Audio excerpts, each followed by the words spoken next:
C'est parti pour le grand débrief de l'ActuTech de Smartech en direct sur la chaîne Bismart comme tous les jeudis matins. Aujourd'hui autour de la table, nous avons le grand plaisir d'avoir deux grandes dames du numérique. Angélique Gérard, bonjour Angélique, présidente de la STEM Academy, et Margarita Zlatkova, directrice monde du développement chez Citag. Bienvenue aussi Margarita. Et puis Julien Pillot, incontournable Julien. Bonjour Julien. Bonjour. Enseignant-chercheur en économie à l'INSEC. Alors on va parler de la nouvelle doctrine pour les achats publics du numérique. On va aussi chercher, appel à la communauté, j'ai envie de dire, quelqu'un pour défendre le collier ami IA qui fait sa pub dans le métro parisien. Mais d'abord, je propose qu'on s'intéresse à un concours qui célèbre la création à partir de l'IA dans le cinéma. Ce soir, c'est la clôture de l'Artefact AI Film Festival.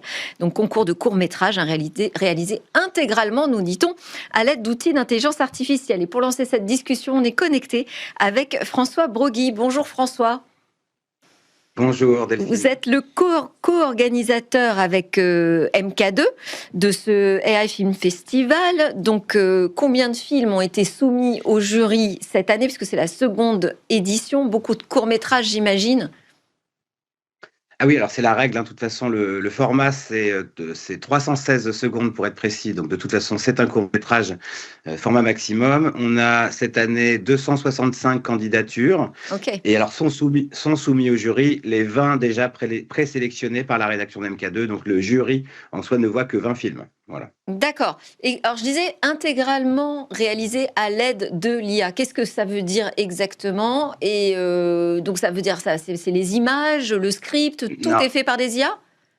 Alors, la règle, c'est pas intégralement. La règle, c'est l'IA doit intervenir dans les 3 processus de production, mais libre aux réalisateurs, aux artistes, de faire ce qu'ils veulent une fois qu'ils ont coché cette règle. La règle, c'est il faut utiliser l'IA en pré-production, en production et en post-production.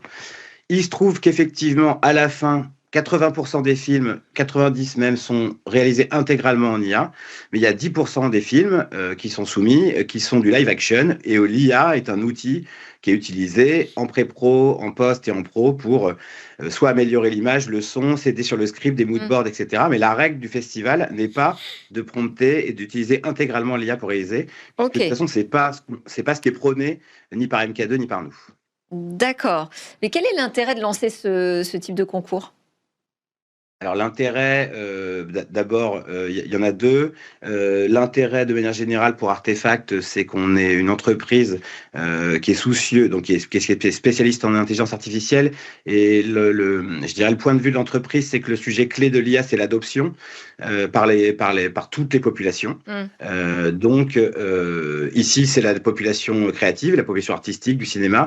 Mais notre doctrine ou notre idée, c'est que plus les gens vont connaître, comprendre et maîtriser les outils IA, plus ils en verront les limites, plus ça déminera les peurs et ça aussi, plus ils auront un avis, je dirais, éclairé sur l'IA.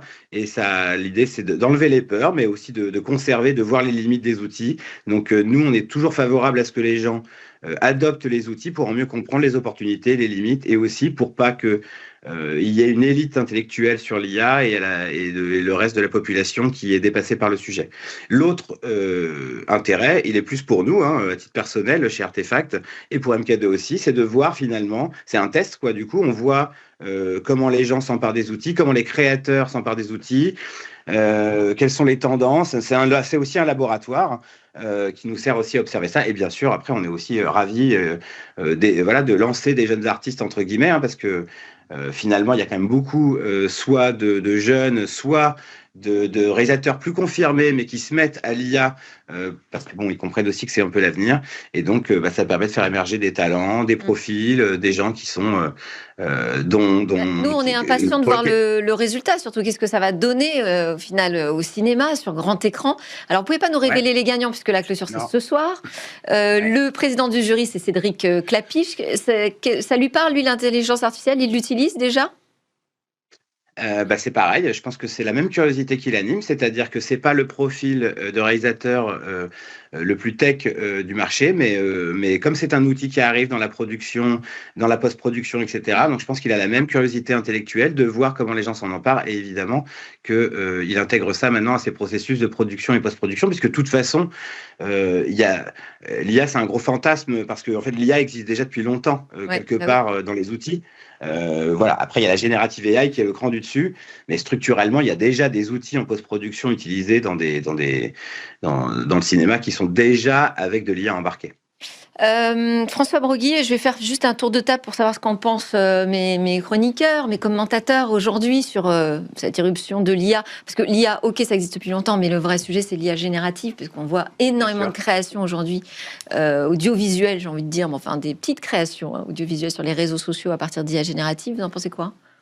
Alors, moi, je trouve ça super intéressant. Là, j'entends les chiffres, 265 films, 90% qui sont effectivement conçus à 100% avec de l'IA. Je me posais la question, et donc je pensais pas que c'était aussi important. Je pensais qu'il y avait une hybridation réelle, imaginaire, plus importante dans le contenu. Alors, c'est peut-être le biais parce que c'est un concours dédié à ça aussi. Peut-être, mais en tous les cas, il y a un signal très fort, c'est qu'il y a une nouvelle génération de réalisateurs AI native qui sont en train d'émerger et qui réfléchissent plus avec l'IA qu'avec une caméra. Donc 265 films, on peut dire aussi qu'on est vers un basculement industriel. Le cinéma a toujours en fait absorbé la tech, donc le son, la lumière, le numérique. L'IA, c'est la suite logique pour moi, donc je trouve ça assez passionnant. Carton vert, vous êtes contente ? Je suis contente, mais il y a des questions. J'ai aussi des questions sur le sujet. Je trouve ça positif parce qu'avant il fallait une équipe et des moyens. Aujourd'hui, on peut être bon en IA et avoir une vision, et donc ça ouvre le champ des possibles et ça démocratise en fait cet accès au cinéma. Il y a l'abaissement des coûts, il y a plein de choses positives. Après, il y a quand même l'impact aussi sur la désintermédiation de la production, l'impact sur les métiers. Moi, j'ai un copain qui faisait des voix pour des acteurs américains, il est au chômage depuis 1 an. Donc, on voit bien qu'effectivement, les cartes sont en train d'être battues. Qui volent les voix, c'est-à-dire qu'au-delà des métiers qui sont mis en danger, en plus, il y a quand même cette captation par l'IA, pas toujours dans les règles, c'est le moins qu'on puisse dire. Absolument. Julien ? Moi, je vais donner un carton vert, mais sous condition. Oui. Non, parce qu'effectivement, ce que tu ne peux empêcher, c'est d'embrasser, et que le cinéma se nourrisse de nouvelles technologies, ça a toujours été dans son ADN, parfois pour le meilleur d'ailleurs. On peut penser à la façon dont la motion capture s'est imposée, notamment comme des réalisateurs comme Robert Zemeckis, par exemple, en ont fait des très longs métrages extrêmement impactants à leur époque. Parfois, on peut avoir un regard peut-être un peu plus critique ou un peu plus nostalgique, notamment lorsque l'animation 3D a remplacé l'animation traditionnelle, par exemple. Mais toujours est-il que l'IA est là, que ça ouvre la voie à de nouvelles façons de faire vivre des récits, de les produire, de les matérialiser avec de nouvelles compétences.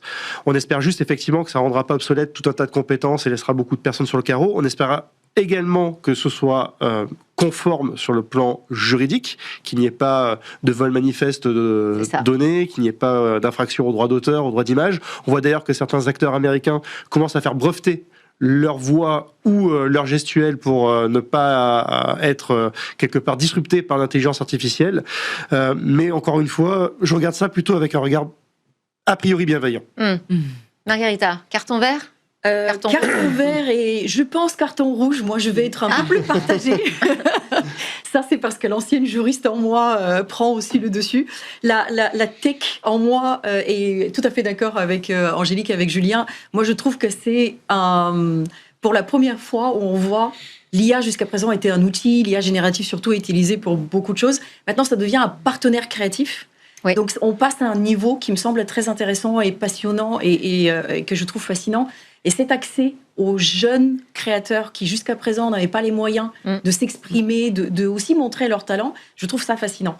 Mais le mais, pour moi, il y a tout un pan droit d'auteur, droit de la propriété intellectuelle, souveraineté des données, exploitation des données derrière. Effectivement, les métiers, je suis d'accord. Mais moi, j'ai un pan aussi qui est qu'est-ce qui se passe avec la créativité quand l'IA commence à se nourrir par elle-même. L'IA produit, l'IA fait tout, et au bout d'un moment, il n'y a plus d'input humain. Qu'est-ce qui se passe derrière et qu'est-ce qui se passe aussi avec l'input humain quand moi je donne ma créativité à l'IA et l'utilise pour fournir cette créativité à d'autres créateurs derrière, comment j'ai cette protection, la transparence, de savoir ce qui se passe avec les données que moi je donne, et aussi qui est le créateur, qui a le droit d'auteur, comment on protège ce créateur qui a donné aussi sa créativité à l'IA. Alors François, je sais que vous organisez en même temps quand même que la remise des prix une table ronde, c'est dire que vous êtes conscient quand même des sujets à débattre, table ronde sur les limites actuelles, les perspectives d'évolution. Moi je vous donne un carton vert parce que voilà, j'ai envie que ça progresse, qu'on s'empare de ces nouvelles technologies, qu'on fasse de la culturation, tout ça, mais pas de slop s'il vous plaît, pas de bouillie, parce que franchement ce qu'on voit quand même beaucoup aujourd'hui de création avec les IA génératives, voilà. Donc, j'espère que ce qu'on verra ce soir, ce sera d'un top niveau. Oui, François. Je peux répondre à 3 points qui ont été abordés. Ouais. Alors, d'abord, sur la partie juridique, protection du droit, etc. On fait vraiment, nous, chez Artefact, le maximum possible avec les outils et les moyens humains qu'on a pour justement protéger les artistes, etc. Donc, nous, pour être éligible dans ce concours, on demande le dossier technique, on demande vraiment la feuille de route créative de la personne qui a réalisé le film. Et on va aller regarder dans les prompts vraiment tout pour voir s'il n'a pas, par exemple, à un moment utilisé « fais-moi cette scène comme un plan de Tarantino », ce qui déjà est une contrevient au droit d'auteur. Donc nous, vraiment, dans ce concours qu'on maîtrise, parce que bon, la quantité est raisonnable, 265 films à checker, c'est beaucoup, mais c'est faisable. Donc là, ce que vous allez voir ce soir est à 99% garanti sur le fait que les règles sont respectées, que les outils utilisés sont des outils qui eux-mêmes sont plutôt valeureux et positifs sur ce genre de sujet. Donc voilà. Après, sur le rendu, etc., et sur ce que vous avez dit sur les films en entier, je redis qu'effectivement, on le voit et ça va arriver. On va passer d'un moment... L'année dernière, tout le monde avait laissé l'IA faire, entre guillemets, parce que justement, c'est le début, les outils sont puissants, etc.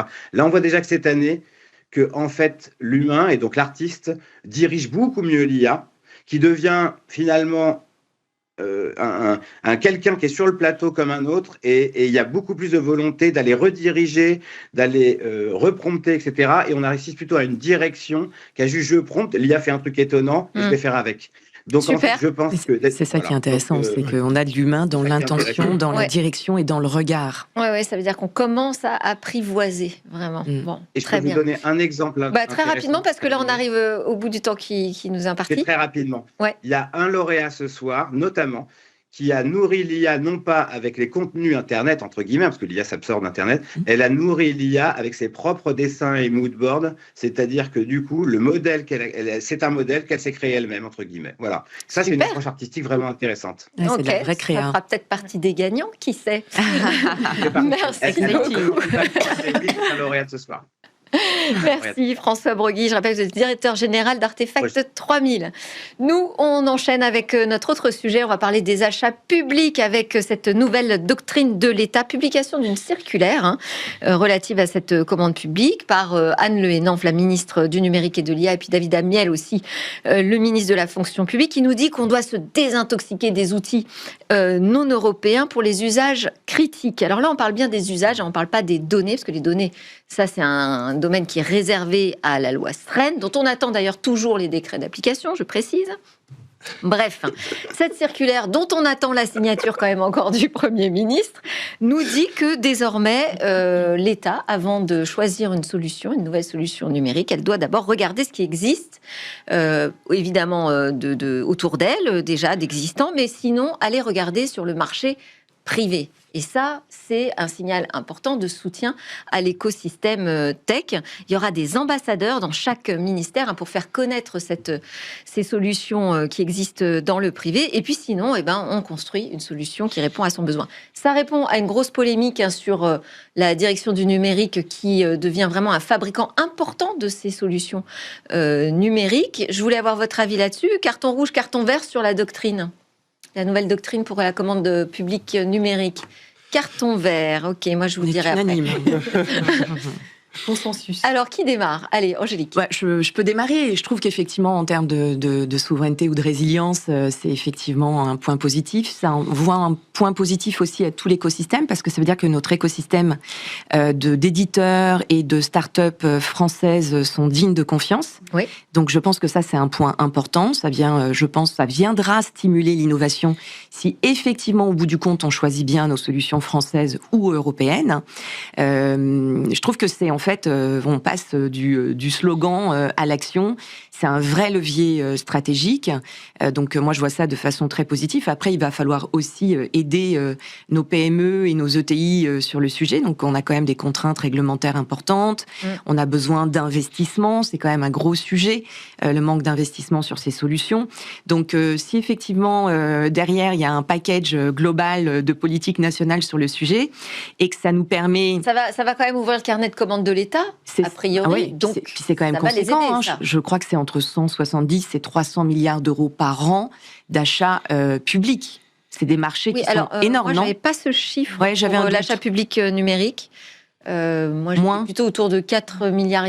Ah ouais, Mais c'est ok. marrant. Je sais plutôt tes chiffres, moi. Ouais, Plutôt ouais, bien, ouais, c'est pareil donc aussi. c'est moi qui me suis... Concerne Ouais. le logiciel, je pense qu'il Sur y a le numérique, je crois qu'on est plutôt Ouais, sur le les 4,5 numérique. milliards. Mais au global, effectivement, c'est plus important, mais sur la partie numérique, ouais, c'est inférieur. Donc, c'est quand même, ça vient stimuler toute une économie, donc c'est effectivement positif, donc que du plus. Ok. Moi, je suis Margarita. d'accord aussi. Je suis tout à fait. Je trouve que c'est un tournant aussi que moi personnellement j'attendais depuis un petit moment parce qu'on Combien sur de ce plateau, fois, mais on en a demandé. général, on a débattu de ce sujet.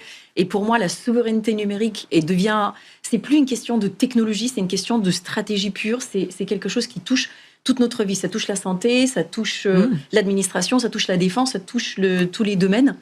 Et je trouve que c'est un signal fort effectivement pour les éditeurs et français et européens.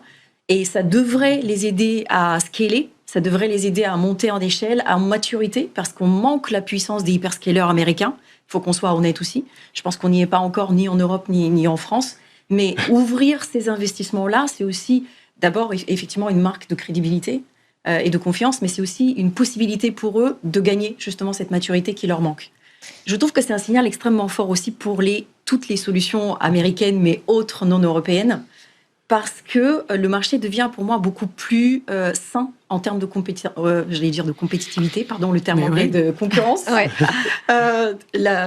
Le biais de parler en anglais quasiment toute la journée. Aucun problème. Donc, effectivement, de concurrence, parce que ça envoie le signal, maintenant, on a des alternatives et on attend de vous plus d'auditabilité, plus de sécurité des données, plus de localisation en Europe de vos data centers et d'hébergement des données, beaucoup plus de garanties de gouvernance de données. Et je trouve que cette concurrence-là, elle est beaucoup plus saine que celle qu'on a aujourd'hui. Julien. J'ai donné un carton vert, mais ça aurait Oui. pu être dans d'autres circonstances un carton orange, voire rouge. Parce qu'en vérité, mieux vaut tard que jamais.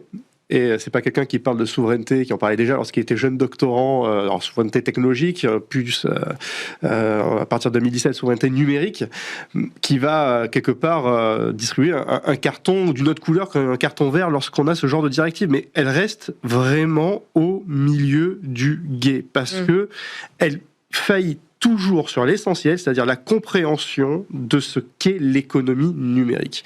L'économie numérique, elle a quand même de grandes règles d'airain qu'un économiste ne peut ignorer, en tout cas un économiste qui travaille sur ces questions-là, notamment des rendements croissants d'adoption, des effets de réseau, des coûts marginaux décroissants, qui font que si tu veux travailler sur des solutions alternatives à des solutions qui existent déjà, tu ne peux pas te permettre d'avoir une stratégie de village gaulois fortifié. Il faut te mettre en situation de pouvoir battre les solutions existantes, pas juste les imiter, parce que si tu les imites, tu seras toujours moins bon sur un rapport qualité-prix que les solutions existantes. Ce qui, du point de vue d'un contribuable, n'est pas forcément une bonne nouvelle. Tu peux faire un peu autre chose, répondre à des besoins d'une autre Donc manière. il faut réussir à soit justifier ce surcoût par un gain de souveraineté stratégique, et ça, ok, on peut l'entendre, et dans un débat démocratique, c'est bien de pouvoir le poser, soit effectivement de se dire, on prépare le coup d'après. Mais d'une façon générale, nul ne peut se prévoir de ses propres turpitudes. Il aurait été préférable qu'on écoute les économistes et les stratèges il y a 10-12 ans de cela, pour qu'on évite en fait de confier la fabrication de centrales nucléaires ou de missiles de défense nucléaire à des acteurs étrangers, parce que c'est exactement ce qu'on a fait dans le numérique en vérité. Donc qu'on essaie de rétropédaler, c'est très bien, prise de conscience tardive, mais certes salutaire. attention, pas faire n'importe quoi sur le plan économique. Et là, vous parlez uniquement de la concurrence avec les opérateurs, enfin les fournisseurs de services américains. Moi, je pense que ça répond aussi à la concurrence en interne au sein de l'État, donc avec la direction du numérique qui fabrique ses propres solutions, parce qu'il y a eu quand même un grand coup de gueule de l'ensemble de la filière à travers Numéum notamment, pas seulement, mais notamment, qui a dit, mais attendez, là, vous êtes en train de nous faire concurrence, alors que nous, on existe sur le marché, on peut être des fournisseurs de services. Pour moi, ça répond à ça. Et pourquoi je mettrais quand même un petit carton rouge? Parce que, d'abord, il n'y a pas de critères qui permettent de dire de manière mesurée si on a bien évalué qu'il n'y avait pas d'autres solutions dans le privé avant de faire soi-même, et que sur les achats les plus importants, c'est la DINUM qui contrôle. Donc la DINUM va être jugée partie, puisque c'est elle qui fabrique aussi. Donc voilà, je ne pouvais pas être totalement satisfaite, mais je suis quand même d'accord avec vous qu'on est sur la bonne direction. Je voulais qu'on termine en réagissant au collier, ce pendentif qui intègre une intelligence artificielle qui est censée être notre ami. 24 heures sur 24. Ça s'appelle Front, d'ailleurs, donc voilà, on ne s'y trompe pas. Les pubs nous disent « Je ne laisserai jamais la vaisselle dans l'évier. Je m'assois en terrasse, même en hiver avec toi. Je regarderai tous les épisodes avec toi. » Alors moi, j'ai trouvé ça très pathétique. D'autres ont trouvé ça scandaleux. Qu'en pensez-vous? Carton rouge, carton vert pour ce collier ami IA. Alors, et en fait, je lance un appel à qui va donner un carton vert dans la communauté. Je donne un vert pour un sujet et un rouge sur le reste. Alors, Angélique, ça m'intéresse vraiment de savoir comment vous allez défendre ce collier. Alors, je commence par le rouge ou par le vert? Le vert. Par le vert. Je vois un point positif sur ce sujet d'inclusion qui me tient à cœur.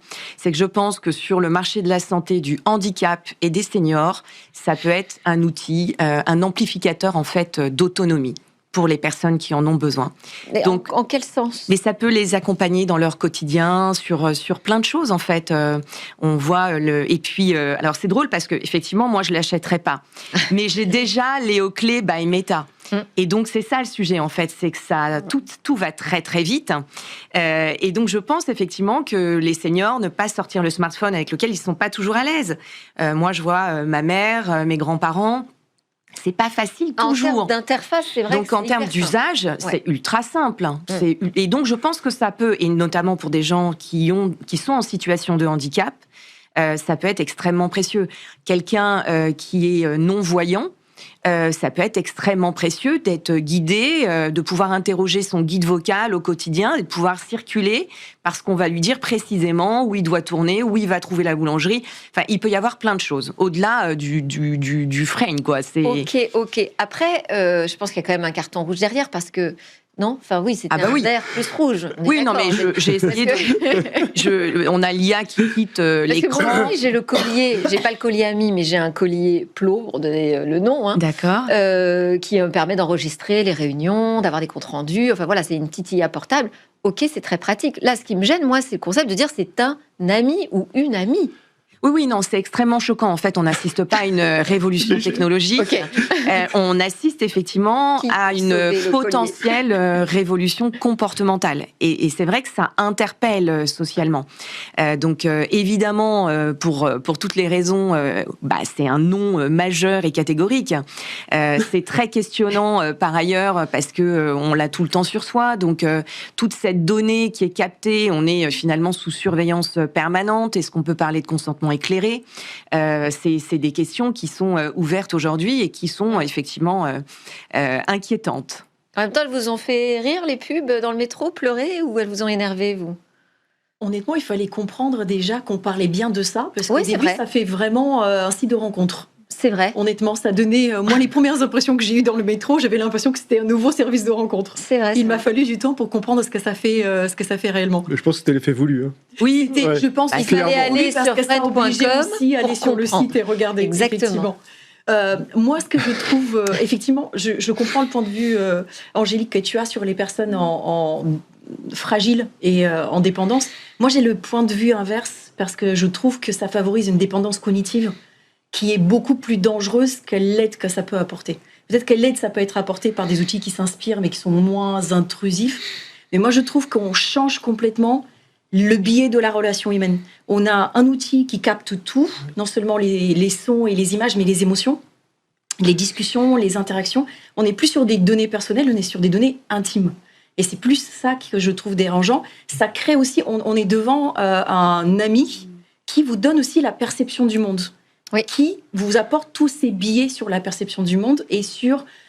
ou qui conforte nos propres biais, parce que exactement, c'est quand même la tendance naturelle. Ou qui aussi vous donne une vision de l'intelligence humaine qui est extrêmement biaisée pour moi. Tes amis humains et tes partenaires humains ne sont pas suffisamment bons. Moi, je suis beaucoup plus efficace, donc tu n'as pas besoin d'eux. Et je trouve que ces biais cognitifs, pour moi, sont beaucoup plus dérangeants. Effectivement, il y a toutes les questions... Sommes-nous des amis défaillants, en fait, c'est ça?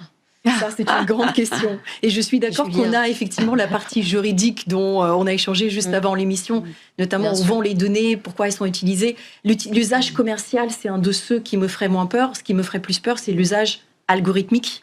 Comment on utilise ces données collectées pour influencer de manière totalement invisible notre perception du monde, des humains, mais aussi sociétale, au global. Julien?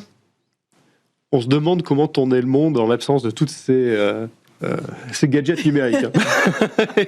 Et comment on arrivait à gérer les personnes en situation de perte d'indépendance, par exemple, ou perte d'autonomie. Non, mais blague à part, effectivement, sur le plan de la conformité au RGPD, je m'interroge énormément parce que c'est, de l'aveu même des concepteurs de ce pendentif, il y a un enregistrement en continu. Or, l'enregistrement en continu, sauf parce que le RGPD a été modifié récemment et auquel cas je n'aurais pas été au courant, c'est considéré comme un usage disproportionné. Donc, a priori, ça me paraît non conforme à notre législation en vigueur actuellement. Au-delà de ça dit quelque chose... C'est la seule réserve, Julien? Non, ça dit quelque chose de l'état de la société et peut-être même de façon accentuée ces dernières années dans les grandes métropoles ou auprès de la jeunesse. C'est un espèce d'isolement renforcé par les outils numériques, en vérité. C'est pour ça que je rejoins plutôt Margarita en la matière. Je pense que c'est quelque chose qui peut aggraver un problème qui est déjà sous-jacent, où les gens s'enferment dans leur bulle et finalement interagissent avec des choses complètement virtuelles, maintenant des amis virtuels qui vont évidemment être extrêmement condescendants avec eux, qui ne vont que faire renforcer leur biais de perception préexistant. Et ça dit quelque chose de la société. Je veux dire, on construit une société par justement l'interaction entre les différentes compétences, les différents points de vue, les différentes sensibilités aussi humaines. On la construit pas en isolant les autres d'autrui, parce que voilà, une société sans altérité, c'est pas une société en vérité. C'est une adjonction d'individualité, mais en vérité, ça produira rien de bon sur le long terme.